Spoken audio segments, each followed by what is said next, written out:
The hate in my best friend's eyes was the most painful thing I'd ever seen, and I was the one who put it there. I earned that hate by standing up at her rehearsal dinner and telling the truth about the man she loved. I became the villain of her story because I was the only one willing to fight the real monster. It all unfolded in a room that should have held nothing but joy. The crystal of my champagne flute was slick with condensation, a cold anchor in the sweltering warmth of the restaurant's private dining room.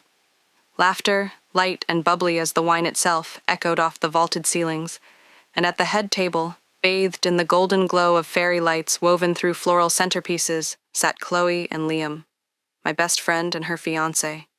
She was radiant, her face a perfect portrait of joy, tilted up towards the man who held her hand. He was looking down at her, a smile of such seeming adoration on his face that a pang of something ugly and sharp twisted in my gut. It was a practiced smile. I knew that now. The clinking of a spoon against a glass drew my attention. Chloe's father was standing, ready to give another toast. My turn was next. The maid of honor. My pre-written speech, filled with anecdotes about scraped knees and shared secrets from our 25 years of friendship, felt like a foreign object in my clutch. It was a lie. Every gentle, humorous, loving word of it was a lie. I was about to destroy her. When her father sat down to applause, all eyes turned to me, a sea of expectant, smiling faces. Liam caught my eye and gave me a small, confident nod, as if to say, "Go on, do your part, be the loyal best friend." He had no idea what was coming. I stood, my knees trembling so hard I thought they might buckle. I left the useless speech in my bag. I picked up my glass. The room quieted. I don't have a speech," I began, my voice shockingly steady. "I have a truth." A few nervous chuckles rippled through the room. Chloe's smile faltered, a tiny crack in the perfect facade. Liam's expression didn't change, but his eyes narrowed. "We're all here to celebrate a union," I continued, my voice gaining strength, fueled by a terrible, righteous fire. "A union built on what we believe is love and trust. But I've learned recently that trust can be an illusion, and love can be a weapon." The silence now was absolute. No one was smiling. Chloe's hand had frozen on its way to her own glass. "I know I'm supposed to share a funny story about Chloe's childhood," I said, looking directly at her now, pleading with my eyes for her to see past the public spectacle to the desperation beneath. "But instead, I need to talk about the Westmoreland Children's Foundation." The name landed like a stone in a silent pool. Chloe's parents, major donors, stiffened. Liam's mask finally slipped. A flicker of pure, unadulterated fury crossed his face before being replaced by practiced confusion. "Olivia, what are you doing?" Chloe whispered, her voice a thread of sound in the cavernous silence. "I'm telling the truth," I said, my voice breaking. "Liam, for the past 18 months, has embezzled over $200,000 from that foundation. Your family's foundation. Money meant for sick children." A collective gasp sucked the air from the room. Liam was on his feet instantly. "This is insane. She's drunk. Olivia, sit down. You're embarrassing yourself." But I wasn't done. I held up my phone, the screen glowing. "I have the bank transfers, the hidden ledgers. I have the emails where you brag about how easy it was to fool everyone. And I have the notes you wrote to yourself, the ones about how to best isolate Chloe from her family, from me." I looked back at Chloe. Her face was ashen, her eyes wide with a horror so profound it seemed to stop her heart from beating. But the horror, the betrayal, the utter devastation that radiated from her wasn't directed at the man beside her. It was directed at me. "Get out," she choked out, her expression crumbling into a mask of rage and pain. "Get out." The word villain was branded on me by the eyes of the one person I was trying to save. I had told the truth, and in doing so, had become the enemy. But that's not where this story begins. To understand how a single sentence could implode a lifetime of friendship, to understand why I chose to detonate my own life to save hers, we have to go back. We have to go back to the beginning. A year earlier, there was no embezzling, no betrayal, just Chloe and me. Our friendship was the one constant in the universe, a law of physics as reliable as gravity. We'd navigated everything together since we were 5 years old, from the tyranny of middle school mean girls to the bewildering chaos of college applications and first heartbreaks. Our lives were a tapestry woven with two threads, so tightly intertwined that it was impossible to tell where one ended and the other began. Our apartments were in the same building, our standing Friday night date was sacred, and we could communicate entire paragraphs with a single shared look. Into this comfortable, perfect equilibrium walked Liam. He was a supernova. I was with Chloe at an alumni networking event for her marketing program when he approached. He was tall, with that easy, confident charm that seems to be issued to men in expensive suits. He bypassed the small talk and went straight for genuine conversation, asking Chloe insightful questions about her work, listening with an intensity that made her flush with pleasure. I stood by, sipping a cheap Chardonnay, and felt the first, faint, unidentifiable tremor in the bedrock of my world. He was, by all accounts, perfect. He was a rising star at a prestigious nonprofit dedicated to philanthropy. He was intelligent, witty, and devastatingly handsome. Most importantly, he was utterly besotted with Chloe. He treated her like she was the only woman in any room, his focus on her so absolute that it was almost intimidating. For the first few months, I was happy for her, genuinely. Seeing Chloe so incandescently joyful was a gift. She deserved this kind of sweeping, cinematic love story. I swallowed my unease and labeled it as what it had to be, a petty, selfish jealousy that my role as the primary person in her life was being usurped. I went to brunch with them, laughed at Liam's jokes, and listened to Chloe recount every perfect date, every thoughtful gesture. "He just gets me, you know," she'd say, her eyes shining. "It's like he sees the person I've always wanted to be." That sentence, more than anything, was the seed of my doubt. Chloe was already the person she was supposed to be.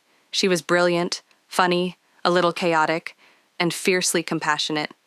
She didn't need to be molded into someone new, but I held my tongue. This was her happiness, not mine.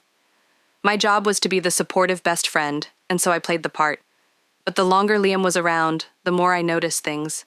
Small things, like hairline cracks in a flawless veneer. They were so insignificant on their own that pointing them out would have made me sound insane, paranoid, and jealous. All the things Liam would later accuse me of being. It started with the jokes. We were at a dinner party with some of Chloe's work friends. She was telling an animated story about a pitch that had gone sideways, but that she'd managed to salvage at the last minute. She was proud, and, rightly, so. When she finished, everyone laughed and congratulated her. Liam put his arm around her, kissed her temple, and said, "That's my girl. So good at turning her little disasters into triumphs." The words hung in the air. Little disasters. It was subtle, a pinprick of condescension wrapped in a loving gesture. I saw the light in Chloe's eyes dim for a fraction of a second, before she smiled and leaned into his embrace. No one else seemed to notice. But I noticed. It was a dismissal, a reframing of her competence as a cute fluke. A few weeks later, I called Chloe, ecstatic. A piece I had been working on for months, a freelance investigative article, had been accepted by a major online magazine. It was my first big break. I was practically vibrating with excitement. I called her 3 times, but it went to voicemail. I left a rambling, joyful message. I didn't hear back. The next day, I finally got her on the phone. "Oh my God, Liv, I'm so sorry," she said, her voice frantic. "My phone died last night, and Liam must have forgotten to tell me you called. He said you'd left a message, but he didn't say it was urgent." "It's fine," I lied, the fizz of my excitement gone flat. "It was just good news about my article." "Oh, that's amazing. Tell me everything," she said, and she sounded genuinely happy for me. But the moment had been tarnished. I knew Liam. He was meticulous, always attached to his phone. The idea that he'd simply forgotten felt wrong. It felt more like he had intentionally withheld my good news, wanting to be the sole arbiter of Chloe's emotions for the evening. It was a tiny act of control, of curating her world. But how could I say that? "Chloe, I think your perfect boyfriend is deliberately sabotaging our friendship." I would sound like a jealous lunatic. So, I said nothing. The biggest crack appeared around our Friday nights. For 10 years, Friday nights were ours. Sometimes we went out, sometimes we ordered takeout and watched terrible movies, but we were always together. It was our anchor. After Liam had been in the picture for about 6 months, he started planning things on Fridays. Important things. Work galas he needed her to attend. Last-minute weekend trips to de-stress. The first time it happened, Chloe was mortified. "Liv, I'm so sorry. Liam's boss basically made this mandatory. We have to go to this fundraiser. Can we please reschedule for Sunday?" Of course, I said yes. But it happened again 2 weeks later, and again the month after that. Each time Liam had a plausible, airtight excuse. Each time he was a perfect gentleman about it, even calling me himself once to apologize. "I feel terrible for stealing her away from you, Olivia," he'd said, his voice dripping with sincerity. "I know how much your time together means to both of you. It's just, this is a huge networking opportunity for her too." He was framing it as being for her own good. He was suggesting that her time with me was holding her back from a more sophisticated, adult life with him. He was making our friendship seem juvenile in comparison to the grand, important world he occupied. And Chloe, wanting to be the supportive partner, wanting to be the person she thought Liam saw in her, went along with it. Our Fridays became sporadic, then rare. The tapestry of our friendship was beginning to unravel, one thread at a time. And every time I tried to gently tug on a loose thread to show Chloe what was happening, she would look at me with wounded eyes and say, "Can't you just be happy for me?" The move was what solidified the cold dread in my stomach. For years, Chloe and I had dreamed of buying a duplex together. We'd even started a joint savings account for it. But 6 months into their relationship, Liam announced he was ready to buy a place. With Chloe. It wasn't a discussion. It was a declaration. He'd found the perfect condo, a sleek, minimalist box in a new high-rise on the opposite side of the city, a good 45-minute drive from me and from her family. When Chloe told me, she presented it as a whirlwind romance. "It's crazy, I know. It's all happening so fast, but when you know, right?" She was trying to convince herself as much as me. "What about the duplex?" I asked, my voice small. She had the grace to look guilty. "Oh, Liv, that was just a silly dream. This is real life. Liam is so good with this stuff. He's got it all figured out. It's a great investment." It wasn't a silly dream. It was our plan. But Liam had replaced it with his own, better plan. He was systematically overwriting our shared history with a new narrative of his own design. After they moved, I saw her even less. The distance was a convenient excuse. Spontaneous drop-ins were impossible. Every visit had to be scheduled, coordinated around Liam's demanding calendar. When I did go over, the atmosphere was different. It was Liam's apartment. His art was on the walls, his books were on the shelves. The comfortable, slightly messy chaos that always surrounded Chloe had been replaced by a sterile, showroom orderliness. She seemed like a guest in her own home. Liam also began to cultivate a new social circle for them, his friends. They were all impressive on paper. Bankers, lawyers, tech entrepreneurs. They talked about stock portfolios and summering in the Hamptons. They were polite to me, but in a distant, vaguely pitying way. I was Chloe's quirky, less successful friend from her past. The real genius of Liam's manipulation was how he criticized our friends while pretending to be concerned for Chloe. He never said, "I don't like your friends." He would say things like, "I worry that Sarah's constant complaining about her job is bringing you down, baby. You're on such a positive trajectory." Or, "It's great that you and Olivia have so much history, but don't you feel like you've outgrown nights spent just gossiping on the couch? You have so much potential." He was poisoning the well, drop by insidious drop. He was framing her loyalty to us as a form of self-sabotage. He was isolating her on an island of his own making and making her believe it was a kingdom she had chosen. I tried to talk to her about it, really tried. I invited her out, just the two of us, to our old favorite wine bar. For the first hour, it was like old times. We laughed, we gossiped, and I saw a flicker of the old Chloe, the one who wasn't constantly looking over her shoulder. I took a deep breath and plunged in. "Chloe, are you happy? Really happy?" Her smile tightened. "Of course I am. Why would you ask that?" "It's just, it feels like I never see you anymore. It feels like Liam has you on this really tight leash." The wall slammed down. It was instantaneous. "A tight leash? Olivia, he supports me. He's building a life with me. I'm sorry if that doesn't fit into your idea of what my life should be. I can't believe you'd say that. He's cutting you off from everyone. I pressed, my voice getting desperate. from me, from your family. He makes these little comments, he puts you down, and then dresses it up as a compliment. He does not, she snapped, her eyes flashing with anger.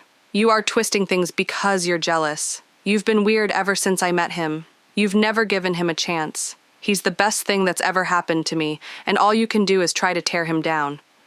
The accusation of jealousy was his masterstroke, a weapon he had clearly handed her to use against me. It was the perfect defense because it contained a kernel of truth. I was jealous. I was jealous of the person who was stealing my best friend, who was dimming her light and calling it love. But my jealousy didn't invalidate my concerns. It was the canary in the coal mine.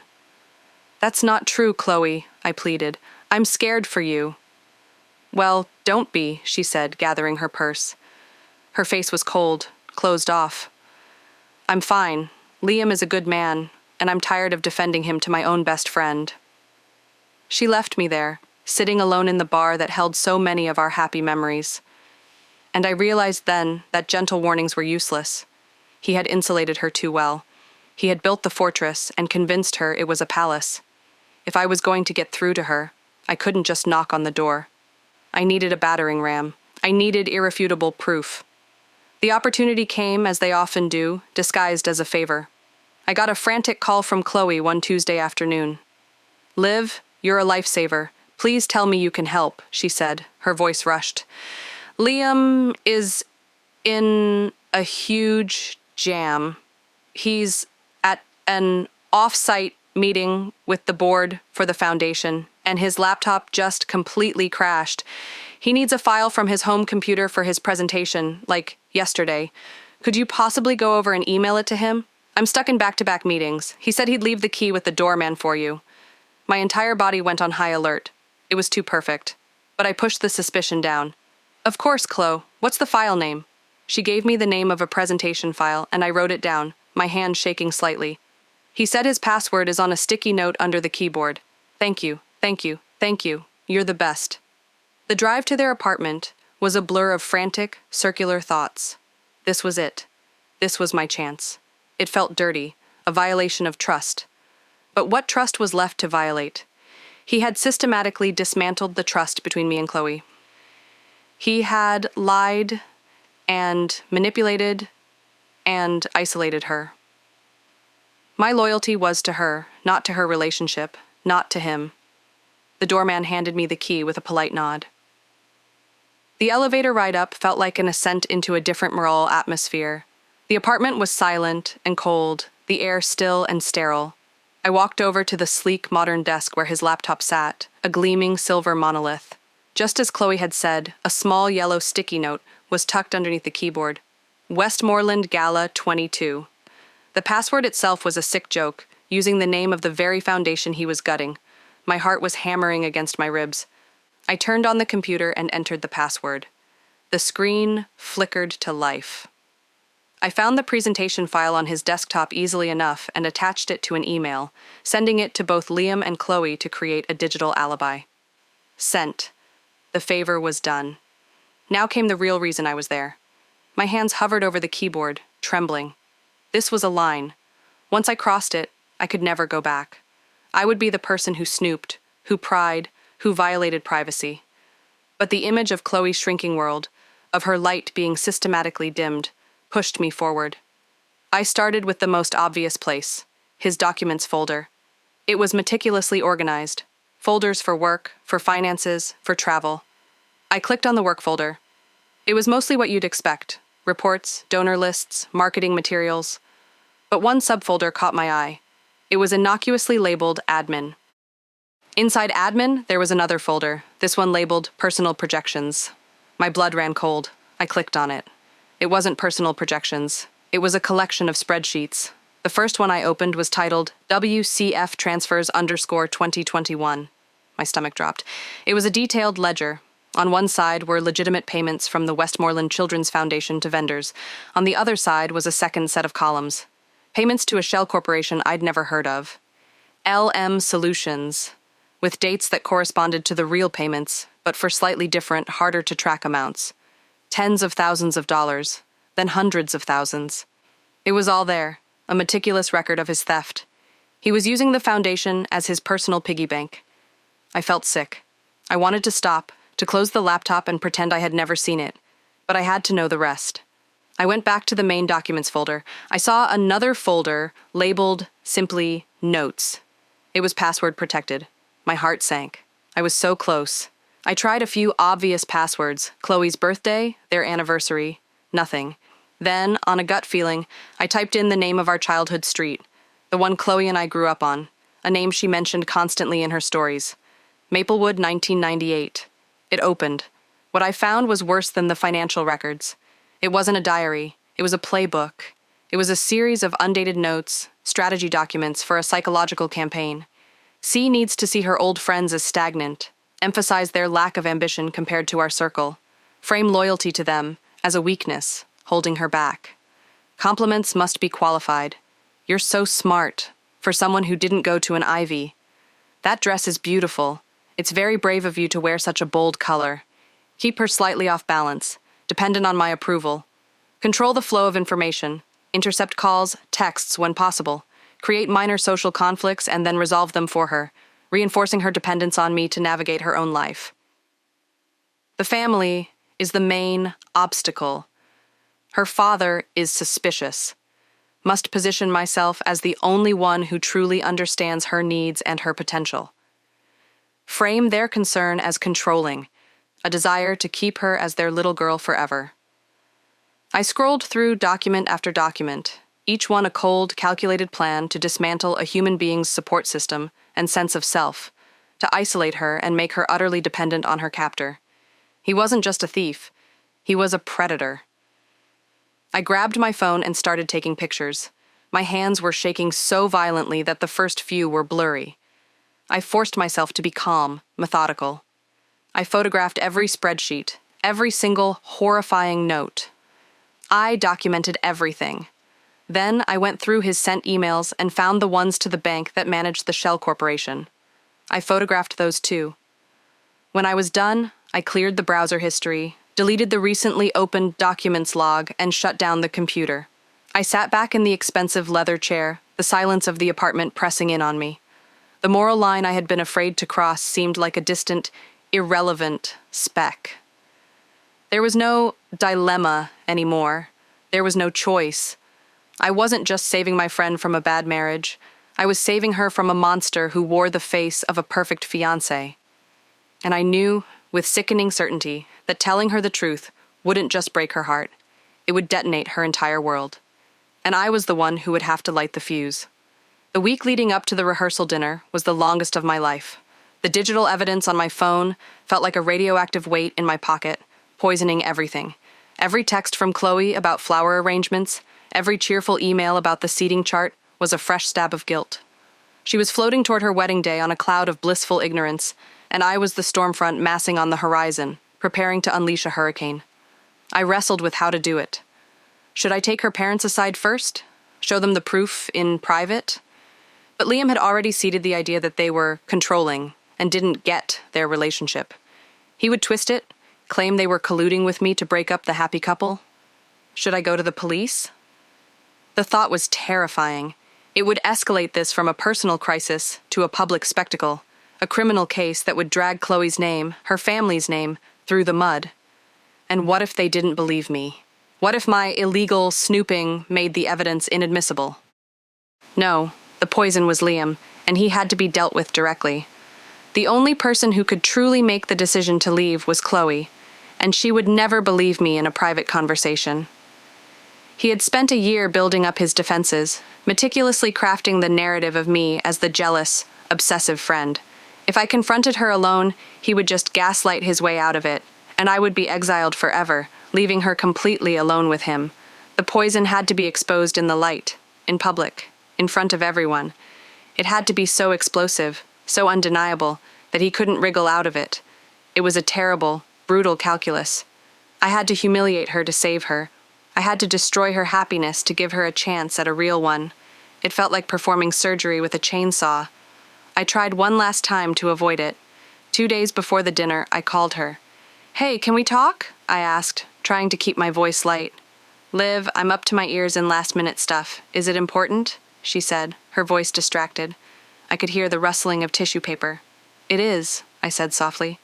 It's about Liam. An audible sigh. Olivia, please, not now. Can we not do this? Can you please, for me, just try to be happy for us for the next 3 days? Chloe, I found something out, something serious. What, that he doesn't load the dishwasher correctly? That he leaves his socks on the floor? Her voice was sharp, brittle with annoyance. Whatever it is, I don't want to hear it. I am 2 days away from marrying the love of my life. I need my best friend, not my biggest critic. Can you be that for me? The words were a slap in the face. My biggest critic. That's what he had turned me into in her eyes. My love, my concern, my terror for her had all been reframed as criticism. And in that moment, my last hope that this could be resolved quietly died.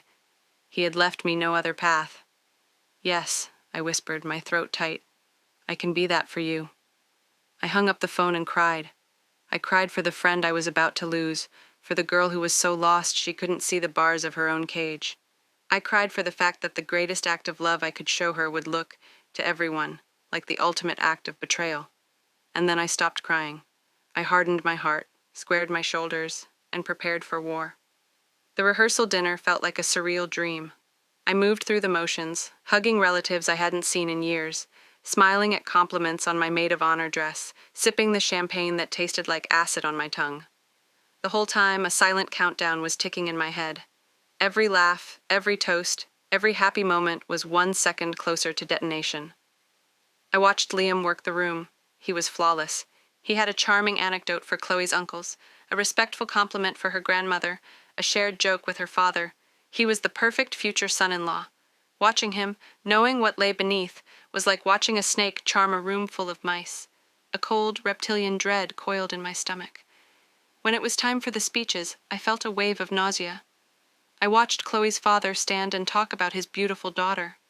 I watched Liam's best man make a series of harmless, funny jokes. With every speech, the atmosphere in the room grew warmer, more loving, more celebratory. I was about to douse it all in gasoline. My speech came after the best man's.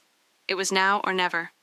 This was the moment I recounted earlier, the one seared into my memory. The silent room, the furious denials from Liam, his wild accusation that I was obsessed with him. But it was Chloe's reaction that truly shattered me. Her face, her whispered words, "How could you do this to me?" Her complete and utter belief in his innocence and my villainy. When she stood up, her entire body shaking, and looked at me with that bottomless well of hatred, I knew he had won that battle. "Get out!" she screamed, her voice choked with tears and rage. "Get out of my life! I never want to see you again!" Her words echoed in the silent, horrified room. No one moved. No one spoke. They just stared at me. I looked from Chloe's hate-filled face to Liam's triumphant, furious one, and then at the sea of shocked and judgmental guests. There was nothing left to say. I turned and walked out of the room, out of the restaurant, out of her life. The sound of her sobbing followed me out into the cold night air, each gasp a nail in the coffin of our friendship. I had won the war, but the cost was everything I held dear. The aftermath was a silent, crushing avalanche. I was excommunicated. My phone, which once buzzed constantly with texts and calls from our shared circle of friends, went dead. In the days that followed, a few angry messages trickled in. "How could you be so cruel?" one said. "You're a monster," said another, from a bridesmaid I'd known since college. The consensus was clear. I was a vindictive, jealous psychopath who had staged a psychotic breakdown and ruined Chloe's wedding. The wedding itself happened a week later. I knew because I saw the pictures on social media. I tortured myself, scrolling through them late at night. There she was, in her beautiful white dress, smiling. But it was a different smile. It was brittle, defiant. It didn't reach her eyes. Liam was beside her, his arm clamped around her waist, his face a mask of smug victory. They had done it.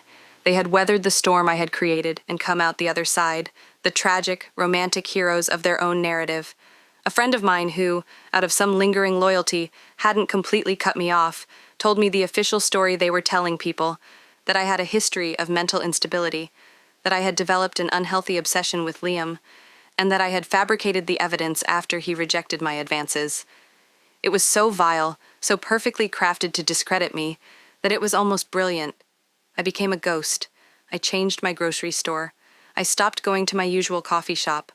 The city, which had once felt like home, now felt like a minefield of potential run-ins, of judgmental stares and whispered conversations. My world, which had been so full of color and noise and friendship, had shrunk to the four walls of my apartment. The loneliness was a physical presence, a heavy cloak I couldn't take off. I replayed the rehearsal dinner over and over in my head. Had I done the right thing? I had the proof, the cold, hard facts, but facts felt flimsy against the weight of Chloe's hatred. I had acted out of love, but the result was pure destruction. I had destroyed our friendship, humiliated her in front of her family, and for what? She had married him anyway. He had won. There were nights when the self-doubt was so overwhelming, I would curl up on my couch and just weep. Maybe they were right. Maybe I was the villain. Maybe a lie that makes someone happy is better than a truth that destroys them. Maybe I should have just kept my mouth shut, toasted the happy couple, and let her walk into that gilded cage. At least then, I would still have my friend. I threw myself into my work. I wrote article after article, working late into the night, fueled by caffeine and a desperate need to not think. The article that I had been so excited about was published, and for a few days, the positive comments and shares were a welcome distraction. But the hollow ache in my chest always returned. Success felt meaningless without my best friend to share it with. Months passed. 6, then 7. The raw, gaping wound of it all slowly began to scar over. The pain didn't disappear, but it became a dull, constant companion, rather than an all-consuming agony. I started to rebuild. I made tentative connections with new people. I found a new coffee shop. I started to feel, if not happy, then at least functional. I accepted that Chloe was gone from my life forever, a casualty of a war I had started. I archived all our photos on my phone and tried to move on, and then, one rainy Tuesday evening, my phone rang. The number was unfamiliar. I almost ignored it, assuming it was a spam call, but something made me answer. Hello? Silence. Then, a shaky, indrawn breath that was so familiar it made my heart stop. Liv? It was a whisper. A ghost's voice. Chloe. I couldn't speak. 1,000 emotions crashed over me at once. Shock, anger, relief, pain. Chloe? I finally managed to say, my own voice a croak. The sob that came through the phone was a ragged, broken sound. It wasn't the angry crying I had heard at the restaurant. This was the sound of utter devastation. He's gone, Liv, she wept. They arrested him, at his office. It's all true. Everything you said. The money, the notes. It's all true.